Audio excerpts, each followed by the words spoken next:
की आज आपल्या सरकारने बोललं होतं कर्जमाफी कर्जमुक्ती लोक त्याच्यावर अनेक प्रकारचे आमच्यावर अलिगेशन केले, करू द्या, त्यांचं बरोबर आहे, पण हे सगळं डेटा गोळा करण्यासाठी वेळ आम्हाला लागला. शेवटी दादाची आणि मुख्यमंत्री साहेबाचा वाढदिवस हा दिवस फायनल केला आम्ही आणि सांगितले की आम्ही दुपारी 3 वाजेपर्यंत ही सगळ्या याद्या लोड करू, तुम्हाला देऊन टाकू. 3 वाजेपर्यंत देखील आमच्याकडं जे इन्कम टॅक्सची यादी होती ती यादी केंद्राकडे होती. आम्हाला अर्धा तास उशिरा भेटत, तरी पण नाही भेटली. तरी पण 8 जिल्ह्याची माहिती घेतली आहे. सांगितलं डिपार्टमेंटला एखाद्या जिल्ह्याचं होत असलं तर कुणीही छोट्या जिल्ह्याचं करा, पण ते करण्यामध्ये आम्हाला जमलं नाही. आम्ही सरकारच्या वतीनं तुमचे शेतकऱ्याचे या ठिकाणी दिलगिरी व्यक्त करतो. त्या दिवशी 520 लोकांची यादी फायनल केली. दुसऱ्या दिवसापासून कामाला सुरुवात झालेली आहे आणि आज आपल्या जिल्ह्यासाठी आता तुमच्याकडे आकडा माझ्याकडचा आहे, पुणे जिल्ह्यासाठी जिल्हा मध्यवर्ती सहकारी बँकेसाठी 61,900 शेतकरी सभासदांना या ठिकाणी पात्र झालेले आहेत. पुणे जिल्ह्यातले अमाऊंट आहे 523 कोटी रुपयाचे कर्जमुक्तीचा लाभ मिळणार आहे. मित्रांनो, आतापर्यंत एवढी कर्जमाफी म्हणतच नाही, आत्तापर्यंत कधी झाली नाही. आणि मामाने सांगितलं काही लोकांनी आमच्याकडे सूचना केल्या. महात्मा फुले योजनेमध्ये जे लोकांनी काही कर्ज घेतले होते माफी झाली, ती लोकांच्या सूचना होत्या की आम्ही काय पाप केलंय. पुन्हा मुख्यमंत्री साहेबांनी त्याच्यामध्ये निर्णय घेतला की त्यांना देखील 2 लाख रुपये द्यायचे. म्हणजे पहिल्या वेळेस आपण 56 लाख शेतकरीच आहेत, पण त्याच्यामध्ये 36,585 पहिले ठरले होते आणि इन्स्टिट्यूट जे द्यायचं होता तुम्हाला 50,000 आणि बाकी ह्या योजनेमध्ये जे बसलेले 12 लाख शेतकरी आहेत, ह्या सगळ्याची मिळून 40,000 कोटी रुपये कर्जमुक्तीची योजना झालेली आहे. पण याच्यामध्ये अटी लोक आम्हाला सभागृहात देखील उत्तर द्यावं लागलं. अटी सुटसुटीत आहेत. जे आमदार आहेत, मंत्री आहेत, इन्कम टॅक्स भरणारे लोक आहेत, त्याला व्यवसाय आहे, त्या लोकांना याच्यातून वगळलं. याच्यात चुकीचं काय सांगा मला. जे निवळ ज्यांच्याकडे शेती आहे त्या लोकांना याचा फायदा झाला पाहिजे. मग पुनर्गठित करणाऱ्या लोकांना त्याच्यात संधी दिली. OTSचा परमिशन सगळ्याला दिली. समजा एखाद्या शेतकऱ्याचं 2.5 लाख कर्ज आहे आणि OTS मध्ये काही कमी झालं, उरलेली रक्कम त्यांनी खात्यावर भरावं. त्यांना तारीख म्हणजे 8 दिवसाची दिली नाही, 31 मार्च 2027 पर्यंत पैसे भरायचे. ज्या शेतकरी बांधवांनी पैसे खात्यावर भरणार नाहीत तोपर्यंत पैसे टाकणार नाही. कारण आम्ही 2 लाख रुपये टाकले आणि तुम्ही वर्षे जर पैसे नाही भरले तर ते खातं थकबाकीत राहणार.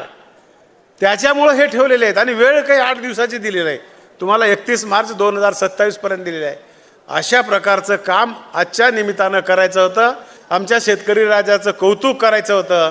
आणि बँकेनं दुसरा जो निर्णय घेतलेला आहे तो म्हणजे अजून याच्यामध्ये प्रगती, अजून एक पाऊल पुढे, बॉन्ड विक्रीचा एक कार्यक्रम ठेवला आहे. 600 कोटीचे बॉन्ड विक्री करतात. हे खूप ह्यांचं कौतुक करावं लागेल, संचालक मंडळाचं कौतुक करावं लागेल. आता ह्याच्यामध्ये कायद्यामध्ये थोडीशी बदल झालाय, बघूया सगळेजण मिळून काय काय होतंय. ते बँक जे चालते ते विश्वासावरच चालते. मित्रांनो, एक गोष्ट सांगतो आणि माझं भाषण संपवतो. अकबर आणि बिरबलाची गोष्ट विचारला बिरबलाने, अकबर राज्य तुमचं कशावर चालतंय? ते म्हणलं माझ्या 3 गोष्टीवर राज्य चालतं. एक तर सैन्यावर चालतंय, दुसरं कोष चालतंय आणि विश्वासावर चालतं. पुन्हा म्हणलं याच्यातल्या 2 गोष्टी कमी करायच्या असतात तर कोणत्या करताल? त्यांनी सांगितलं मी सैन्य थोडं कमी करेन, माझी तिजोरी कमी करेन, पण विश्वास जो आहे तो मात्र कमी करणार नाही. सहकारी क्षेत्र हे विश्वासावरच चालतंय. मित्र, एकदा जर या बँकेत घोटाळा झालाय म्हटलं मामा, लोकच येणार नाहीत. पूर्वजांनी खूप चांगली सिस्टीम लावल्या, त्या लोकांनी घरचं समजून काम केलंय आणि दादाला इतर श्रद्धांजली वाहत असताना आपण या सहकार चळवळीला मोठा करायचा प्रयत्न करूया आणि राज्याची प्रगती करूया. अहिल्याबाई होळकर कर्जमुक्ती योजनेचा काल दादाचा औचित्य साधून या ठिकाणी आपण त्या कामाची सुरुवात केलेली आहे आणि त्या कामानिमित्तानं आज काही लोकांना आपण प्रमाणपत्र देणार आहोत. शेतकऱ्याच्या मुलाला कोणत्या राष्ट्रीयकृत बँका शिक्षणासाठी पैसे देतात, परंतु देखील निर्णय घेतला. सांगितलं जोराडे साहेबांनी, अनेक जगामध्ये लोक आपल्या पुण्यात जिल्ह्यातले गेलेले आहेत. हीच खरं आमचं यश आहे. अरे विकास विकास म्हणजे काय? राज्यामध्ये नुसते मोठे रस्ते झाले, सभागृह झाले, बिल्डिंग झाल्या, टावर झाले म्हणजे विकास नाही. त्याचा पॅरामीटर काय? त्या राज्यातल्या मतदारसंघातल्या सर्वसामान्य माणसाची दिवसाला 1000-2000 कमवायची ऐपत झाली तर समजायचं की विकास झाला. आणि ते काम पुणेकरांनी केले, दादांनी केलेलं आहे. आणि ते काम आता भविष्यात बसलेल्या स्टेजवरच्या लोकांना करायचं आहे.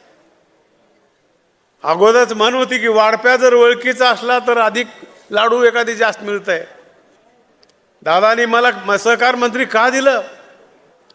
हे सहकार चळवळ मराठवाड्या पश्चिम महाराष्ट्रामध्ये फोफावली आहे, मोठी झाली. पण आम्हाला केवळ पश्चिम महाराष्ट्र मोठा करून आम्हाला भागणार नाही. चौफेर जर राज्याची प्रगती करायचं असेल तर मराठवाड्याला घ्यावं लागेल, खानदेशाला घ्यावं लागेल, विदर्भाला घ्यावं लागेल. आणि म्हणून दादाची कल्पना ही असेल आणि म्हणून देवाभाऊनी त्याला सहकार्य केलं. एकनाथराव शिंदे साहेबांनी दिलं. योगागन आज बघतोय देशामध्ये नरेंद्रभाई मोदी देशाचं नेतृत्व करतायत. अमितभाई शाह गृहमंत्री आहेत. पुन्हा ह्या सहकारी चळवळीला न्याय द्यायचं ठरवलं नाही ना. आज जेवढे लोक एम्प्लॉईज या सहकार क्षेत्रामध्ये आहेत, सरकारी योजनेमध्ये, किमान त्याच्या बरोबरीने लोक आपल्या सहकारी चळवळीमध्ये एम्प्लॉईज आहेत. दादाची आमची चर्चा झाली, बाबा काहीतरी बघ, मतदारसंघातल्या जिल्ह्यातल्या लोकांना करा. तुला लातूरचा जिल्हा तुझा आहे आणि काहीतरी तिथल्या तरुणासाठी काही निर्णय घेता येईल का? वाढप्या आपला असला म्हणजे काय होतंय मामा, आणि मामा तर काम करून घ्यायला सही देखील मला करू देत नाही, अगोदरच कागदीच काढून घेतात. एवढं प्रेम आणि मामाची आमची मैत्री आहे. पाठपुरावा कसा करावा मामा कोण शिकाव, मामा द्यायला बी शिकत असं. आणि देतात ते नाही असं नाही. ताबडतोब GR काढा, 70-30चा GR काढला. 70% लोकांना पुण्याच्याच पोराला संधी भेटावी आणि उरले सुरले तर मग लातूरच्या 30% लोकांना महाराष्ट्रातल्या. हा निर्णय आपण केल्यामुळं पुण्याच्या लोकांना अधिक संधी भेटली. तेवढंच करून थांबलं नाही, दुसरा बी निर्णय घेतला मामाने. सांगितलं अरे तुम्हाला शिपाई घ्यायचे, वॉचमॅन घ्यायचे आहे, गाडीचा ड्रायव्हर घ्यायचे आहे, ह्यालाही परीक्षा लावला का तुम्ही?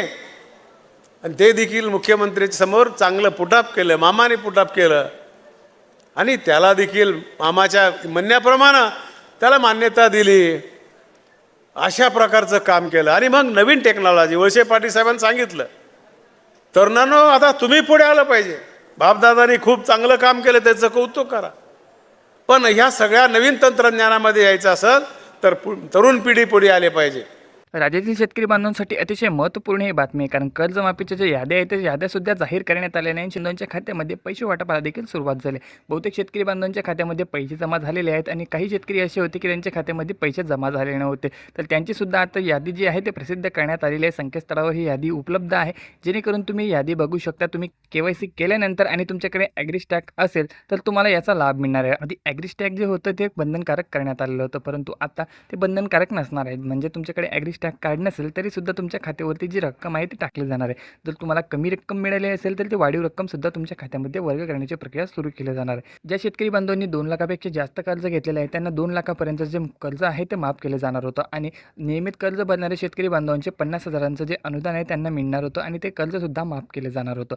परंतु यामध्ये आता वाढ करण्यात आली आहे, कारण शेतकरी जो आंदोलन होतं ते शेतकरी मोर्चा आंदोलनाला आता दिशा मिळालेली आहे आणि शेतकरी बांधवांची जी मागणी आहे ती पूर्ण केली जात आहे. कारण जे नियमित कर्ज भरणारे शेतकरी आहेत त्यांना फक्त 50,000चं अनुदान मिळत असल्याने शेतकरी बांधव नाराज होते. याच कारणाने आता त्या रकमेमध्ये वाढ केली जात आहे. 2 लाखापर्यंत अनुदान देण्यात यावं अशी सुद्धा शेतकरी बांधवांची या मोर्चामध्ये मागणी होती. तर सरकारने याची जी कमिटी आहे ती बसवलेली होती. या कमिटीमध्ये मंत्रिमंडळाच्या बैठकीमध्ये हा निर्णय घेण्यात आला की शेतकऱ्यांना 50,000चं अनुदान नाही तर आता 2 लाखाचं अनुदान देण्यात येईल. सोबत नमो शेतकरी बांधवांचा जो हप्ता आहे तो अजूनही जमा झालेला नव्हता, कारण खूप दिवस झाले वर्ष पलटण्यावर आलं आणि शेतकरी बांधवांच्या खात्यामध्ये 9वा आणि 10वा जो हप्ता आहे तो जमा झालेला नाही आहे. तरी शेतकरी बांधवांची जी मागणी आहे ती पूर्ण करण्यात आली आहे. सध्या 9 शेतकरीचा 9वा हप्ता शेतकरी बांधवांच्या खात्यामध्ये वर्ग करण्याची प्रक्रिया सुरू होत आणि हा हप्ता देखील शेतकरी बांधवांच्या खात्यामध्ये रक्षाबंधनापूर्वीच मिळणार आहे. आपल्याला माहिती असेल की मंत्रालयाकडून एक महत्त्वपूर्ण अपडेट समोर आली आहे. पीएम किसानचा जो हप्ता आहे तो रक्षाबंधनाच्या पार्श्वभूमीवरती दिला जाणार आहे. याच कारणाने पीएम किसानचा हप्त्यासोबत नमो शेतकरीचा हप्ता देखील शेतकरी बांधवांना याच पार्श्वभूमीवरती म्हणजेच